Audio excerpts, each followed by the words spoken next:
నమస్తే అమ్మా. నమస్తే తల్లి. అమ్మా, హ్మ్.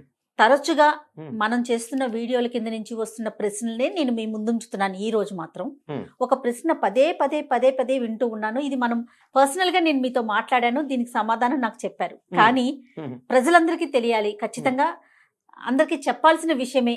ఇలాంటి ఆలోచనలో ఉన్నారు అని పబ్లిక్‌గా అడుగుతున్నానమ్మా నేను. హ్మ్. భార్యాభర్తలు దాంపత్యం తర్వాత హ్మ్. పడక గదిని శుభ్రం చేసుకోవాల్సిందేనా?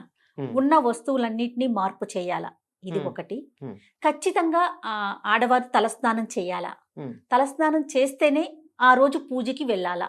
లేకపోతే ఏమన్నా దోషాలు కలుగుతాయా? చాలా అనుమానంగా ఉందని ఎన్నో ప్రశ్నలమ్మ దీని మీద. ఇంతవరకే నేను అడగగలుగుతున్నాను మీ ముందు. చాలమ్మా. ఏమంటే మన ధర్మశాస్త్రాలను అనుసరించి దాంపత్య ధర్మం కూడా తప్పనిసరిగా నిర్వర్తించవలసినటువంటి కర్తవ్యం. లేకపోతే ప్రోక్రియేషన్ ఎట్లా ఉంటుంది? తరువాతి తరం ఎలా అవును. తయారవుతుంది? ఇది పితృణం తీర్చుకోవడంలో ఒకానొక భాగం. హ్మ్. అంటే పితృ రుణం. పితృరుణం.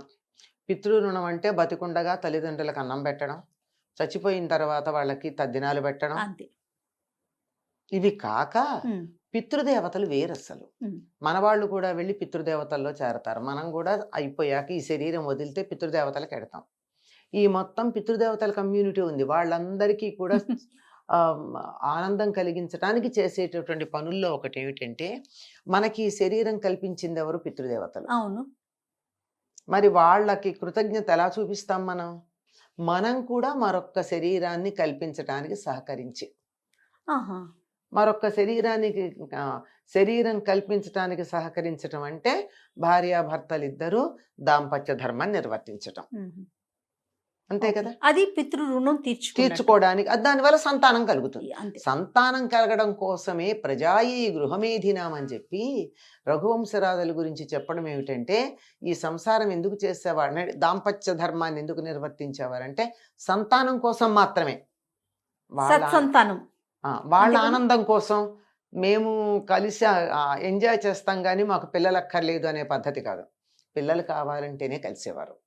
హుహు. అలాంటిది అలా కలిసినట్టయితే దాన్ని బ్రహ్మచర్యం అనే అంటారు. ఓహ్! విచ్చలవిడి సంభోగం కాక హ్మ్. సంతానం కోసమైతే. హుహు. అలా చేసినటువంటి సందర్భంలో చేసినటువంటిది పితృయజ్ఞంలో ఒక భాగం కనుక అదేమీ చెడు పని కాదు. హ్మ్. ధర్మంగా చేసినప్పుడు, అధర్మంగా, విచ్చలవిడిగా, అక్రమ సంబంధాలు వాటి గురించి నేను మాట్లాడటల్లా. సక్రమ ధర్మబద్ధంగా. సంబంధాల గురించే మాట్లాడుతున్నా. అలా గనక హ్మ్. ధర్మబద్ధంగా వివాహం చేసుకున్నటువంటి భార్యాభర్తలు కలిసినట్టయితే అది పితృకార్యమే గనక ఎటువంటి దోషం లేదు. ఎటువంటి దోషం లేకపోవడమే కాదు, ఆడవాళ్ళు తప్పనిసరిగా తలస్నానం చెయ్యాలన్న నియమం లేదు. చెయ్యనక్కరలేదు. అబ్బా! ఎంత క్లియర్‌గా ఉందమ్మా. చెయ్యనక్కరలేదు. నేను చెప్పాను ఆడవాళ్ళు అని. యెస్. గమనించండి. యెస్. పురుషులు తప్పనిసరిగా చెయ్యాలి. ఓహ్! తేడా ఉంది. ఓకే. ఎందుకనంటారమ్మా? దానికేమన్నా ప్రత్యేకించి ఉంది. శాస్త్రం ఉందా? Woman receives, man gives. Okay. ఏదన్నా ఇచ్చేసిన తర్వాత స్నానం చేసేయటం. హుహు. వదులుకోవడం అన్నది. ఓకే. కదా! మనం శరీరంలో ఏది రిలీజ్ చేసినా స్నానం చేస్తాం గదా! అవును. ఇది కూడా అంతే. ఓకే. ఇది టెక్నికల్‌గా నాకనిపించినది. ఆ! కానీ ధర్మశాస్త్రం చెప్పింది వాళ్ళు తలస్నానం చేయాలని. పైగా పురుషులు ప్రతిరోజు చేస్తారు. ఆ! ధర్మం తెలిసిన వాళ్ళు. హ్మ్. ఆడవాళ్ళైతే చేయవలసిన పని లేదు.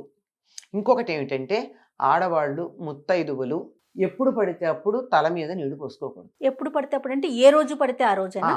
ఆహా! అంతే. వాళ్ళు ఎలా చేయాలంటే నూనె రాచుకుని, తల రుద్దుకుని, తలంటి పోసుకోవాలే గాని ఒట్టి తల స్నానం చేయకూడదు. తప్పు. హుహు.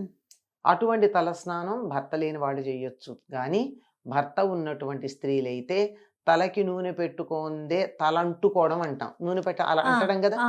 తలంటు స్నానం చేయాలి తప్ప తలస్నానం చేయకూడదు. ఎప్పుడు చేయొచ్చంటే ఏదైనా శవాన్ని చూడ్డానికెళ్ళొచ్చినప్పుడో, దుర్వార్త విన్నప్పుడో, ఇంట్లో పితృకార్యాలు చేసేటప్పుడో మాత్రమే ఆడవాళ్ళు నెత్తి మీద నేరుగా నీళ్లు పోసుకోవాలి గానీ, లేకపోతే అభ్యంగన స్నానమే చెయ్యాలి. తలంటు నీళ్ళే పోసుకోవాలి. ఓహ్! కనుక ప్రతిరోజు వీళ్ళు నెత్తిన నీళ్లు పోసుకోవాల్సిన పని లేదు. హ్మ్. ఇంకా పూజ విషయానికొస్తేనమ్మా? మామూలుగా చేసుకోవచ్చు. ఇంకా దాంట్లో ఎటువంటి సందేహం లేదు. ఎటువంటి సందేహం లేదు.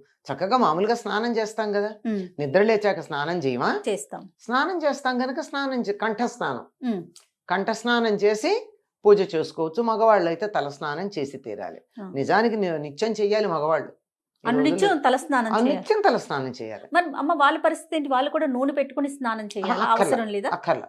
ఆహా. వాళ్ళు కూడా అభ్యంగన స్నానం అప్పుడప్పుడు చేస్తారు. ఆ, నిత్యం తల మీద నీళ్లు పోసుకోవాలి. వాళ్ళు గాయత్రి ఉపాసన చేసేవాళ్ళు మగవాళ్ళు అయితే. ఆ, గాయత్రి ఉపాసన కూడానమ్మా సంధ్యావందనం చేసేవాళ్ళు కొంతమంది అయితే, ఒట్టి గాయత్రి చదివేవాళ్ళు కొంతమంది ఉన్నారు. అందరూ ఉన్నారు. ఆ. ఈ తేడాలు తెలియకుండా ఈ రోజుల్లో మనం ఏదో ఒక వర్గం, ఒక వర్ణం, ఒక సామాజిక వర్గం, వీళ్ళకి గొప్ప వాళ్ళకి గొప్ప అని నోటికొచ్చినట్టు మాట్లాడుతున్నారు. కానీ ఉమ్, విషయం తెలుసుకోకపోతే అలాగే మాట్లాడతారు. ఉమ్, ఉమ్. విషయం తెలిస్తే సమస్య ఏం లేదు. అంటే ఎవరు ఏది చేయాలో అదే చేయాలి, అది చేస్తే అంతేనా? బాగుంటుంది. చేసే గాయత్రి పనిని బట్టమ్మా. గాయత్రి చేసే వాళ్ళు కొంతమంది అయితే సంధ్యావందనం అంటే చేసే- సంధ్యావందనంలో భాగంగా గాయత్రి చేస్తారు. ఆహా, సంధ్యావందనం అంతా అక్కర్లేకుండా గాయత్రి చేసేవాళ్ళు ఉంటారు. నేను పొలం పనికి వెళ్ళాలమ్మా, ఆ, నీ కూర్చుని సంధ్యావందనం చేస్తే అక్కడ పొలం కాస్తా గోవిందా. అంతే కదా. అంచేత నువ్వు ఆ పని చేస్తున్నావు గనక నువ్వు గాయత్రి చేసుకుని వెళ్ళిపో.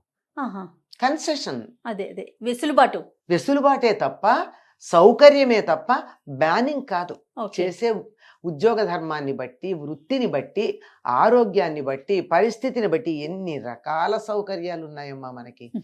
తెలియకుండా ఎగ్జంప్షన్ని ఒక అధికారం అనుకోవడం, ఉమ్, ఉమ్, ఉమ్. ఎగ్జంప్షన్ని బ్యాన్ అనుకోవడం, Yes. ఈ రెండు సమస్యలు వచ్చాయి. అవును. ఈ సమస్యల కారణం. ఓకే. అంచేత తప్పనిసరిగా మగవాళ్ళు చేసేవాళ్ళు ఉమ్. చేస్తారు, ఆడవాళ్ళు చేయాల్సినటువంటి పని లేదు. ఓకే. తర్వాత ఇంకో మాట కూడా అడిగారు, అన్నీ కడగాల? ఎస్, దీన్ని అంటుగా ముట్టుగా పరిగణించడం, తప్పుగా ఎవరిని ఇది- అంటుకోకుండా ఉండాలా? అలా ఏమీ లేదమ్మా, తప్పేమీ లేదు. చక్కగా ఏమీ కడగాల్సిన పని లేదు. కాకపోతే ఏమిటంటే మన పద్ధతిలో ఒకరి మంచం మీద ఇంకోళ్ళు కూర్చోరమ్మా. అవునమ్మా. అందులో పిల్లలదైతే పర్వాలేదు, కానీ భార్యాభర్తలు పడుకునేటటువంటి మంచం మీద పరాయి వాళ్ళు కూర్చోకూడదు, అంతే నియమం. ఉమ్. నియమం అది. అంతే. ఓకే. అంత కానీ ఈ రోజుల్లో ఏది మనం పాటించట్లా. ఉమ్. అందరూ వెళ్ళి బెడ్రూముల్లో మంచాల మీదే కూర్చుంటున్నారు, భోజనాలు చేస్తున్నారు, అన్ని పనులు వాటి మీదే చేస్తున్నారు, జరుగుతుంది. అన్ని పనులు దాటి మీదే చేస్తున్నారు. అందువల్ల ఉమ్. ఇంకా ఏం చెప్తాం. ఆ. కావాలనుకున్న వాళ్ళకి ఈ నియమాలు ఒకటమ్మా. సనాతన ధర్మంలో నా పదం అక్కర్లా, నేను ఒక పద్ధతిలో జీవిస్తాను అని అనుకునేటటువంటి వాళ్ళు ఇతరుల మంచాల మీద కూర్చోవద్దు, మన మంచాల మీద ఎవరిని కూర్చొనియద్దు. అంతే.